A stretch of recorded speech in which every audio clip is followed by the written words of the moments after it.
అపరాధముల చేతను పాపముల చేతను చచ్చిన వాడు దేవుడు మనం బ్రతికించి జీవమిచ్చి ఆయన క్రీస్తుతో కూడా మనం బ్రతికించాలంటే దేవుడు బిడ్డలా బ్రతకటం అంటే పేరు జీవించుతున్నావు కానీ జీవమానం నీళ్ళు లేదు.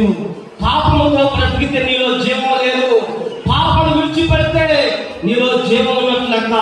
పైకి బ్రతుకుతున్నావు కానీ నువ్వు మృతుడు కానీ లేఖనము సెలవిస్తుంది.